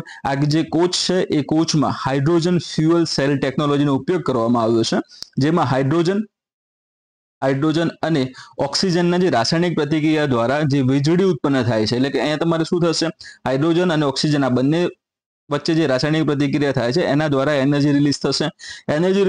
એની સાથે સાથે બીજું એની આડપેદાશ સ્વરૂપે તમે જોવા જાઓ તો વરાળ વરાળથી ઠંડી પડી જશે બહાર આવીને, એટલે પાણી. ઓકે. તો બાય પ્રોડક્ટ તમને શું મળશે? વરાળ અને પાણી મળશે ત્યાં આગળ. અહીંયા જે મેઇન પ્રોડક્ટ આની શું છે? તો મેઇન તમને એનર્જી મળશે. એટલે આ બંને વચ્ચે જે પ્રક્રિયા થશે એના કારણોસર જે ઉર્જા મળશે એ ઉર્જાનો ઉપયોગ આ જે ટ્રેન છે એ પોતાની જે અલગ અલગ જે મશીનરી જે કાર્ય છે એ કરવા માટે ત્યાં આગળ પ્રેરાશે ને એનાથી આ જે ટ્રેન છે એ આગળ વધશે. અને સાથે સાથે આડપેદાશ સ્વરૂપે આપણને શું મળશે? તો વરાળ સ્વરૂપે પાણી મળે છે, જે વાતાવરણ માટે વધારે એવું કોઈ નુકસાનકારક નથી. બરોબર. એટલે ટૂંકમાં આપણે કહી શકીએ કે આ એક ગ્રીન એનર્જી પણ આપણે તમે એને કહી શકો, અને અથવા તો તમે એને ક્લીન એનર્જી તરીકે પણ ઓળખી શકો છો. બરાબર. તો આ વસ્તુ પણ ધ્યાનમાં રાખવા જેવી છે, જે આવનારી પરીક્ષામાં પૂછાઈ શકે એમ છે. કેમ આ વસ્તુ કરવામાં આવી છે, કેમ આ વસ્તુ જરૂરી છે? તો 2030 સુધીમાં ઇન્ડિયન રેલવે દ્વારા એક ટાર્ગેટ નક્કી કરવામાં આવ્યું છે. શું? તો નેટ ઝીરો કાર્બન એમિશનની જે વાત કરવામાં આવે છે, તો કે અમે આવનારા સમયમાં 2030 ને ખાસ કરીને ધ્યાનમાં લીધેલું છે, 2032 સુધી પછી એક્સપાન્ડ કરવાની વાતો એમાં જ છે, પણ હાલમાં તો 2030 તમે ધ્યાનમાં રાખજો. 2030 સુધીમાં ટ્રેન એમ કે છે, જે રેલવે ડિપાર્ટમેન્ટ છે એની ત્યાં આગળ વાત કરીએ તો રેલવેનું લક્ષ્ય એવું રાખેલું છે કે 2030 સુધીમાં શૂન્ય કાર્બન એમિશન સુધી એમને પહોંચવું. બરોબર. એમાંથી પછી જ્યાં સુધી પહોંચે ત્યાં સુધી ઓકે છે, પણ ટાર્ગેટ એવું ત્યાં આગળ રાખવામાં આવેલો છે. બરાબર.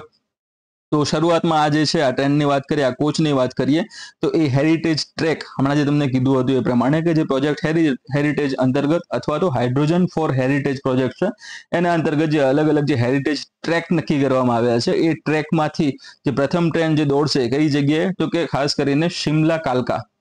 બરોબર.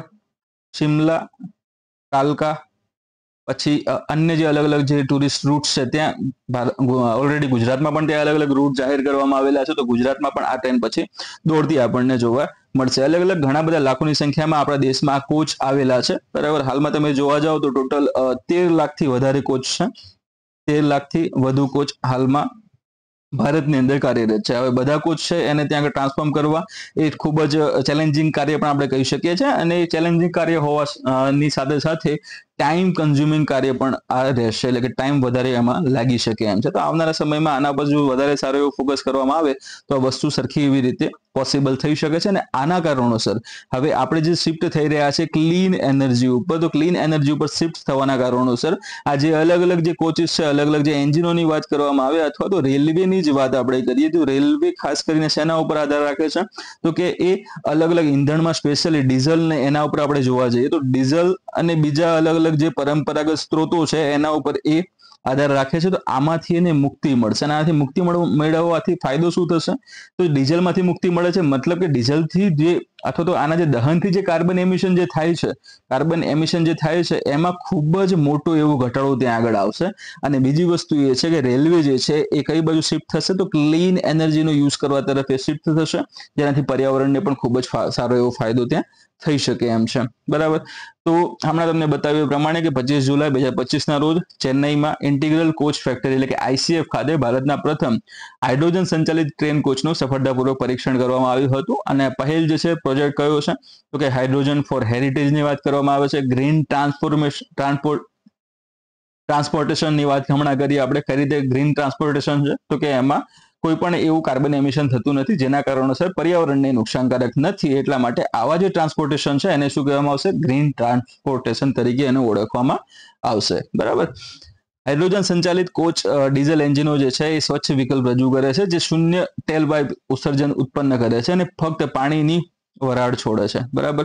તો અહીંયા જે હાઇડ્રોજન સંચાલિત જે છે જે એન્જિનો જે છે બરોબર આની સરખામણી એટલે કે ડીઝલ એન્જિનની સરખામણીએ વાત કરેલી છે તો એની સરખામણીએ તમને આટલો સારો એનો ફાયદો ત્યાં મળે છે અને એના પછી જે આ કોચ વિકસાવવામાં આઈસીએફની ભૂમિકા સ્વચ્છ ઉર્જા ટેકનોલોજીમાં દેશની વધતી જતી ક્ષમતાઓ અને 2070 સુધીમાં ચોખ્ખી શૂન્ય કાર્બન ઉત્સર્જન બરાબર તો આ કોની વાત કરી છે એમણે આ વાત કરી છે ભારતનું જે લક્ષ્ય છે કે ભારત 2070 સુધીમાં નેટ ઝીરો કાર્બન એમિશન સુધી પહોંચવાનું છે આપણે આગળ વાત કરી હતી 2030ની રેલવેની ત્યાં વાત કરી હતી ઠીક છે આ પ્રોજેક્ટ છે વૈશ્વિક વલણો સાથે સુસંગત છે અને ટકાઉ રેલ નવીનતામાં ભારતની સ્થિતિને શું કરે છે એ વધારે છે તો આવું પહેલા ક્યાંય થયું છે તો હાઇડ્રોજન ટ્રેનો ઓલરેડી જર્મનીની અંદર ખૂબ જ સક્સેસફુલી રન થઈ રહી છે બરોબર એશિયામાં ભારત એવો પ્રથમ દેશ છે અથવા તો ભારત એવો દેશ ત્યાં આગળ બન્યો છે કે જેને આ ક્ષેત્રે કામ કરવાનું અથવા તો કાર્ય કરવાની શરૂઆત કરી છે અને આગળ વધવાની એને ત્યાં પ્રક્રિયા પ્રોસેસમાં એ સફળતા પણ એને ત્યાં મળી છે બરાબર તો આપણે વિશ્વના સ્તરે પણ જોવા જઈએ તો આ વસ્તુ બાબતે આપણે ખૂબ જ આગળ છીએ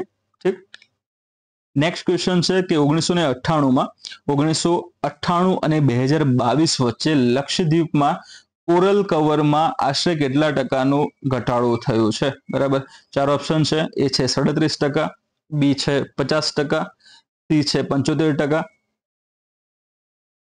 અને ડી છે 19%. બરાબર અહીંયા તમારો જવાબ આવશે બી 50%. ઠીક છે કોરલ કવરમાં કેટલા ટકાનો ઘટાડો થયો તો 50%. કેટલો સમયગાળો તો 1998 થી લઈને 2022 સુધીનો જે સમયગાળો છે એની અંદર ટોટલ કેટલા ટકાનો ઘટાડો થયો તો 50%નો ઘટાડો થયેલો આપણને જોવા મળે છે હવે અહીંયા તમે જુઓ છો કે લક્ષદ્વીપમાં કોરલ આવરણ કેટલું હતું પહેલા તો પહેલા 37.24% હતું એમાંથી ઘટાડો થઈને હાલમાં 19.6% થયું છે જે 24 વર્ષમાં આશરે 50%નો ઘટાડો દર્શાવે છે આ જે તીવ્ર ઘટાડો છે મુખ્યત્વે ENSO ઘટના સાથે જોડાયેલી વારંવારની સામૂહિક બ્લીચિંગ ઘટનાઓ બરોબર અહીંયા જે સ્પષ્ટ વાત કરી છે સામૂહિક બ્લીચિંગની જે ઘટનાઓ છે એ અને વૈશ્વિક આબોહવા પરિવર્તન દ્વારા વિસ્તૃત થવાના કારણે થયો છે હવે અહીંયા જે વાત કરીએ કોરલ્સની વાત આપણે કરીએ તો કોરલ્સ જે છે એ ખાસ કરીને સાફ એવા જલીય નિવસન તંત્રોમાં જોવા મળે છે બરોબર કેવા સાફ અથવા તો ટૂંકમાં એને કહી શકીએ આપણે સ્વચ્છ જલીય નિવસન તંત્રોમાં જોવા મળે છે બરોબર એટલે કે એ જે તે જગ્યા છે પાણી છે એ ક્લીન છે એનું પણ એ ઇન્ડિકેટર તરીકે કાર્ય કરે છે બરાબર બીજી મહત્વની વસ્તુ તમે જોવા જાઓ એમાં તો નોર્મલ ટેમ્પરેચર ઉપર ત્યાં આગળ ગ્રો કરતા હોય છે એ જે કોરલ્સની તમે જોવા જાઓ તો મૂળમાં તો પોલિપ્સ હોય છે ઓકે મૂળમાં શું હોય છે પોલિપ્સ હોય છે એના ઉપર ઝુગઝેન્થલાઈ નામની જે લીલ છે બરાબર જે ગ્રીન એલ્ગીની આપણે વાત કરીએ લીલ છે ઓકે તો લીલ ત્યાં આગળ આના ઉપર આવીને ત્યાં સ્થાન પામે છે અને સ્થાન પામવાના કારણોસર આ પોલિપ્સ છે એ અલગ અલગ રંગબેરંગી ત્યાં બને છે બરાબર તો રંગ કોના આભારી છે તો કે લીલના આભારી છે હવે લીલ જે છે એને વિવિધ પ્રક્રિયાઓ જેમ કે તમે જોવા જાવ તો ક્લાઇમેટ ચેન્જ છે પહેલી વસ્તુ તો ક્લાઇમેટ ચેન્જ આબોહવા પરિવર્તન અહીંયા લખેલું છે બરાબર બીજું છે અલ નીનો અસરની વાત કરવામાં આવે અલ નીનો અસર છે એના દ્વારા પણ ત્યાં આગળ મોટા પાયે બ્લીચિંગ થતું જોવા મળે છે ઠીક છે અતિશય માછીમારી પણ આને નુકસાન ત્યાં કરી શકે છે કેમ કારણ કે રીફ ઇકોસિસ્ટમ જે છે એમાં અસંતુલિતતા માછીમારી સર્જી શકે છે ઓકે ચોથી વસ્તુ મહત્વની આવે છે પ્રદૂષણ અને કોસ્ટલ ડેવલપમેન્ટ જે છે એના દ્વારા પણ આ જે કોરલ્સનું જે કવર છે એમાં ત્યાં આગળ નુકસાન થઈ રહ્યું છે અને છેલ્લી જે મહત્વની વસ્તુ છે એ છે ઓશિયન એસિડિફિકેશન તરીકે જેને ઓળખવામાં આવે છે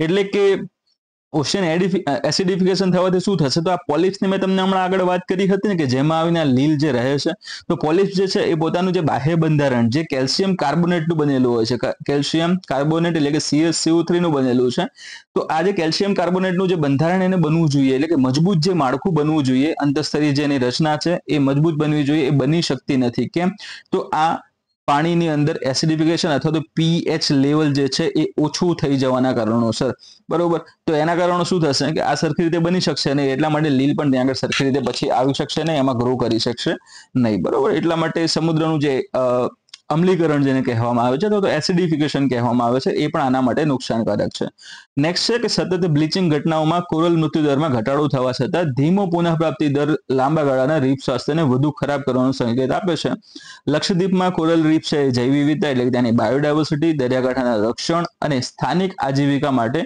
મહત્વપૂર્ણ છે બરાબર 50% નુકસાન જે આબોહવા અનુકૂલન નીતિઓ વિસ્તૃત દરિયાઈ સંરક્ષિત વિસ્તારો અને સુધારેલા રીફ દેખરેખ અને પુનઃસ્થાપન પ્રયાસોની તાત્કાલિક જરૂરિયાતોને પ્રકાશિત એ કરે છે તો અહીંયા જે વાત કરી છે એમાં તો આના પરિણામો શું થશે ચલો ભાઈ આનું નુકસાન થઈ ગયું તો આના પરિણામ ત્યાં આગળ શું આવી શકે એની આપણે વાત કરીએ તો પરિણામ અહીં આગળ વાત કરી જ છે ઉપર એ પ્રમાણે. બીજી જે મહત્વની વસ્તુ એ છે કે માછીમારી પર આધારિત જે સ્થાનિક અર્થતંત્ર છે, બરાબર, એને પણ આનાથી નુકસાન થશે. બીજી વસ્તુ શું છે કે મરીન બાયોડાયવર્સિટી છે એમાં શું થશે? ઘટાડો થશે.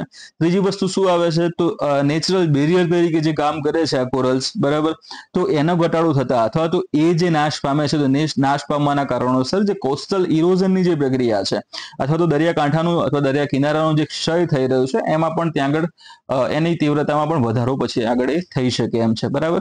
આના માટે સરકારે શું કર્યું? સરકાર દ્વારા કોઈ પ્રયત્ન કરવામાં આવેલા છે કે નહીં એ વસ્તુ ત્યાં કામની અને મહત્વની બને છે. તો કે હા, કે સરકાર દ્વારા ઘણા બધા કાર્ય એમાં કરવામાં આવેલા છે, જેમાં અલગ અલગ કાર્યો તમે જોવા જાવ તો કોરલ ટ્રાન્સપ્લાન્ટેશન પ્રોજેક્ટ્સ. ઓકે. બીજી જે મહત્વની વસ્તુ તમે જોવા જાવ તો બીજું શું કરી શકીએ? આપણે એમપીએસ ઘોષિત કરી શકીએ. આપણે એમપીએસ ઘોષિત કરી શકીએ એમ છે, બરાબર. એટલે કે શું? મરીન પ્રોટેક્ટેડ એરિયા ત્યાં ઘોષિત કરી દેવામાં આવે તો બીજી બધી જે એક્ટિવિટી છે એ એક્ટિવિટી ઉપર ત્યાં કંટ્રોલ આવી શકે અને એના સંરક્ષણ માટેના જે પ્રયત્નો છે એમાં પણ વધારો ત્યાં થઈ શકે એમ છે. એના સિવાય જીસીએફ આવે છે, એક ગ્રીન ક્લાઇમેટ ફંડ તરીકે એને ઓળખવામાં આવે છે. ઓકે, તો જીસીએફ અને અન્ય આંતરરાષ્ટ્રીય સહાય જો મળી રહે તો આનાથી શું થશે?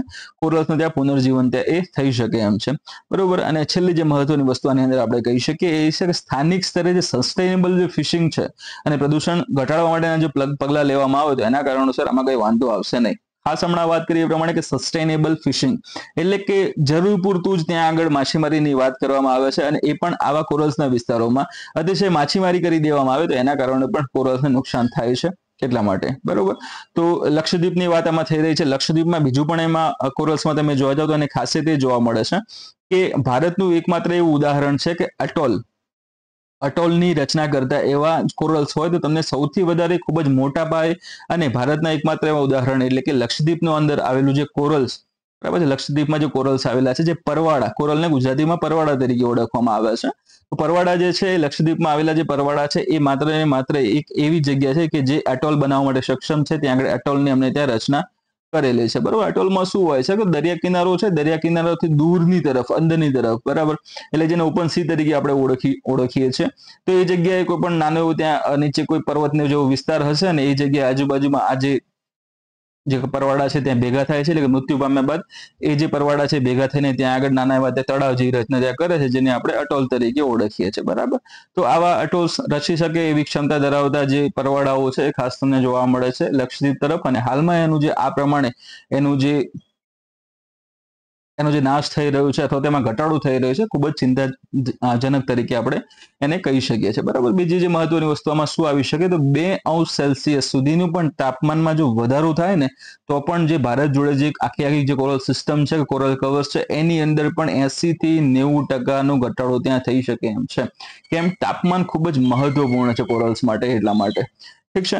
નેક્સ્ટ આપણે જોઈએ હવે તો એ છે કે ભારતે કયા દેશ સાથે સંયુક્ત લશ્કરી કવાયત બોલ્ડ કુરુક્ષેત્ર 2025 હાથ ધરી હતી? 4 ઓપ્શન છે તમારી પાસે: ફ્રાન્સ, ઓસ્ટ્રેલિયા, જાપાન અને સિંગાપોર, બરોબર. તો અહીંયા તમારો જવાબ આવશે સિંગાપોર.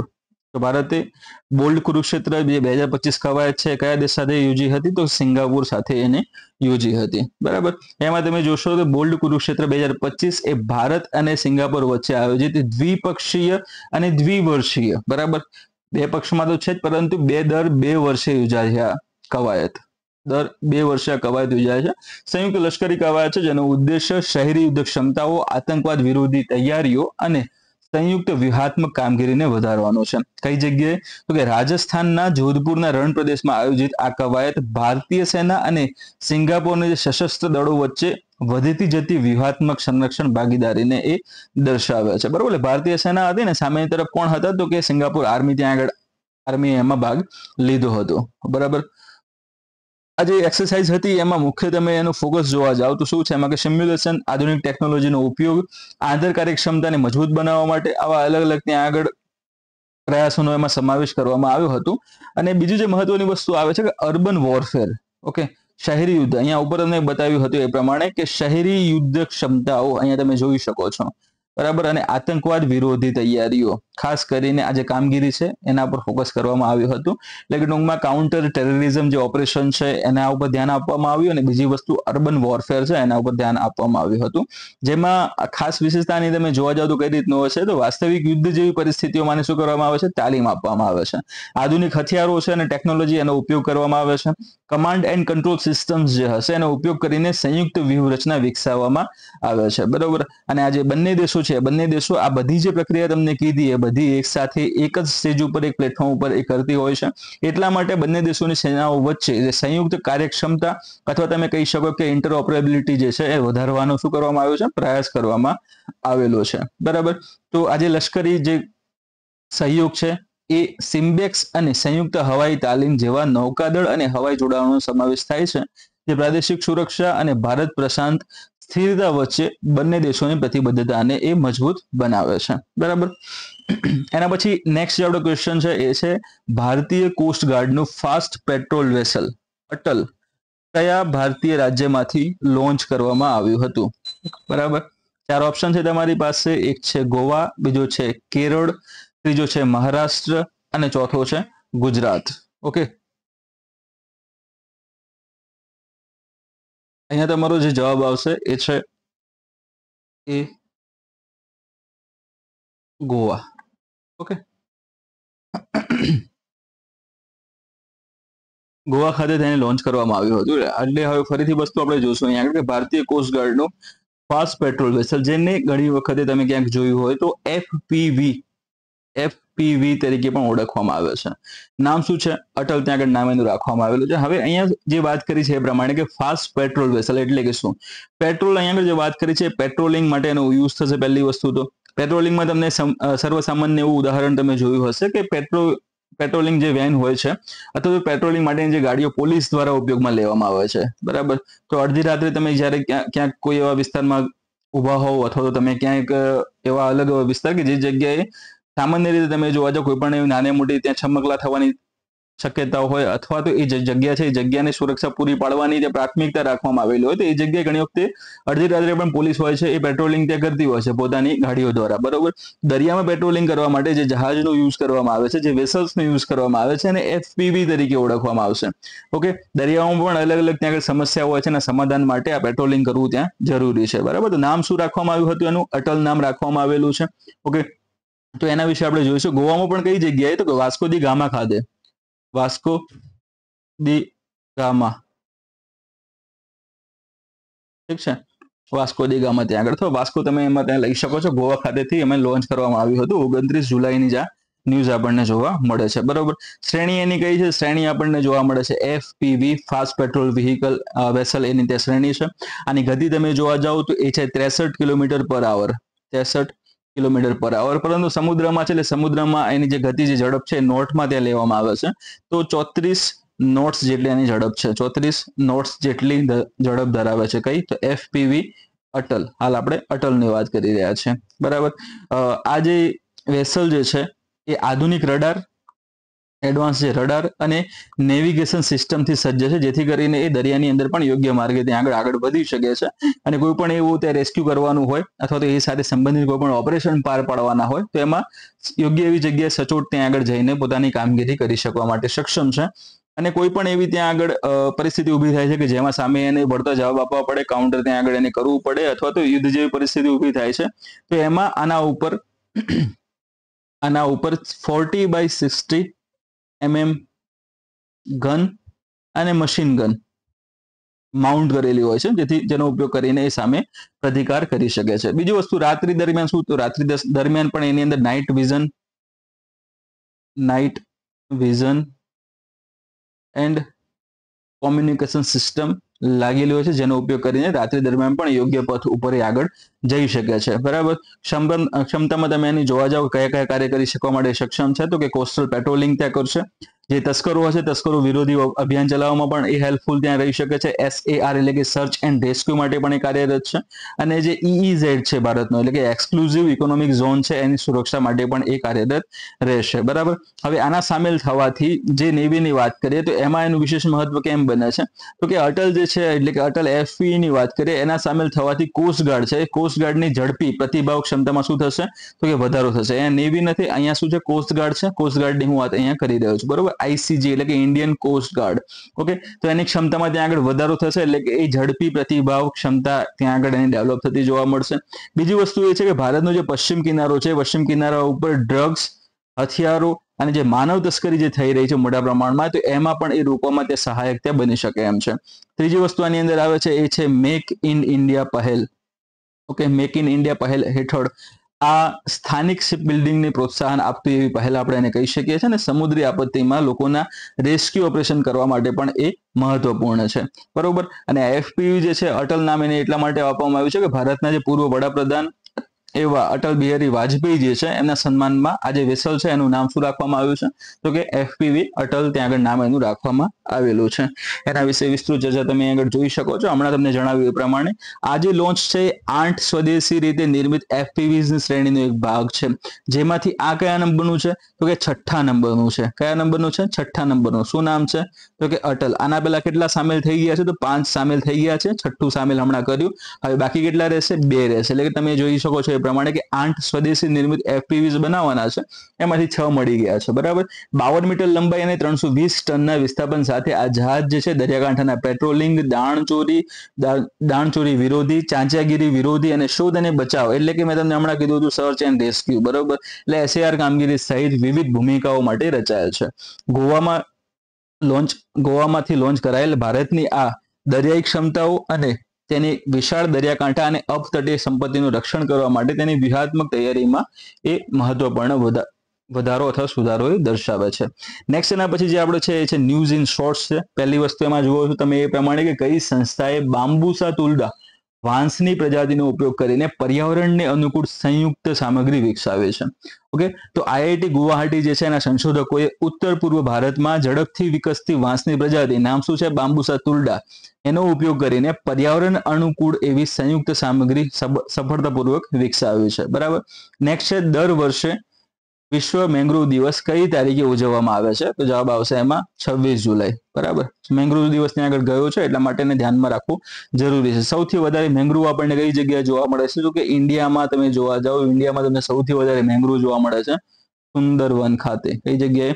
સુંદરવન ખાતે આપણને જોવા મળે છે. બરોબર. એશિયામાં તમને સારા એવા પ્રમાણમાં જોવા મળે છે, સારા એવા પ્રમાણમાં તમને એશિયામાં જોવા મળે છે. એમાં પણ ખાસ કરીને તમે ભારતમાં જોવા જાઓ તો સુંદરવન ખાતે, અને ભારતમાં પણ સ્પેશિયલી તમે ગુજરાતમાં જોવા જાઓ તો ગુજરાતમાં તમને સૌથી વધારે જે મેંગ્રોવ આવરણ જોવા મળે છે કઈ જગ્યાએ તો કચ્છ જિલ્લામાં જોવા મળે છે. કચ્છની ખાડીમાં આપણને જોવા મળે છે. ભારતીય સેનાની કવાયત જે દિવ્ય દ્રષ્ટિ છે કયા રાજ્યમાં યોજવામાં આવી હતી તો આજે ભારતીય સેનાની જે દિવ્ય દ્રષ્ટિ જે કવાયત છે એ પૂર્વ સિક્કિમમાં ઉચ્ચતમ કામગીરીની પરિસ્થિતિઓમાં કવાયત જે દિવ્ય દ્રષ્ટિ જે છે એ હાથ ધરવામાં આવી હતી. કઈ જગ્યાએ? પૂર્વ સિક્કિમમાં. આંતરરાષ્ટ્રીય અવકાશ મથક ISS માં અવકાશયાત્રીઓને મદદ કરતા AI સંચાલિત રોબોટનું નામ શું છે તો આવશે જવાબ એમાં સિમોન. જવાબ એનો આવશે. આસામમાં સૌપ્રથમ ઘાસના મેદાનમાં પક્ષી ગણતરી ક્યાં હાથ ધરવામાં આવી હતી તો ગ્રાસલેન્ડ બર્ડ સેન્સસ એટલે કે ઘાસના મેદાનોમાં રહેલા પક્ષીઓની ગણતરી. બરાબર. એ 18 માર્ચથી 25 મે 2025 દરમિયાન કાઝીરંગા રાષ્ટ્રીય ઉદ્યાનમાં યોજાઈ હતી. કઈ જગ્યાએ તો કે કાઝીરંગા રાષ્ટ્રીય ઉદ્યાનમાં યોજાઈ હતી. એટલે કાઝીરંગા નેશનલ પાર્કની વાત કરવામાં આવશે.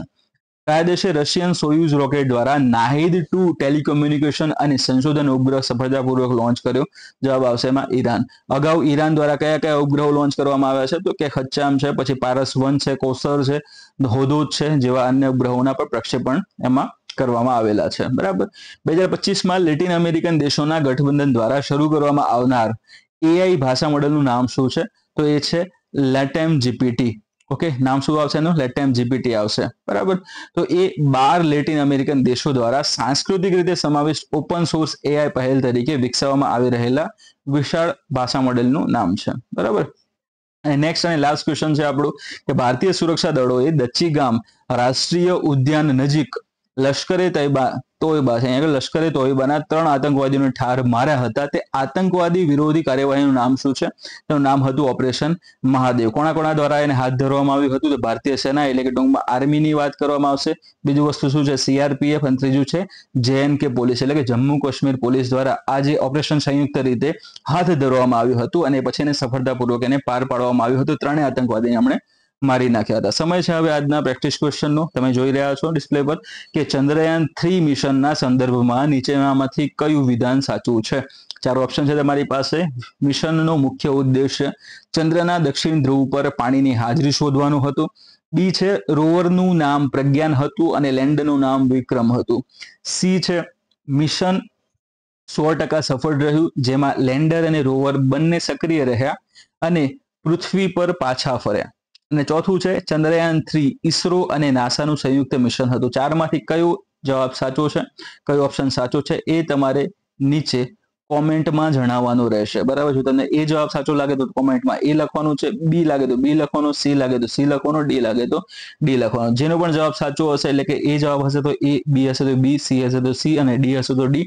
બરાબર. જે જવાબ સાચો હશે એની આગળ જે હાર્ટનું જે ઓપ્શન આવે છે એ મારા દ્વારા ત્યાં ક્લિક કરી દેવામાં આવશે. એટલે તમારે સમજવાનું તમારા જવાબ આગળ જો હાર્ટ છે તો તમારો જવાબ કેવો છે? સાચો છે. અને જો તમે એના સિવાય કોઈ પણ ખોટું એવું ત્યાં આગળ તમે ઓપ્શન ચૂઝ કર્યું છે, બરાબર, તો એની સામે હાર્ટનું નિશાન નહીં હોય એટલે સમજવું કે જવાબ આપણો કેવો છે? ખોટો છે.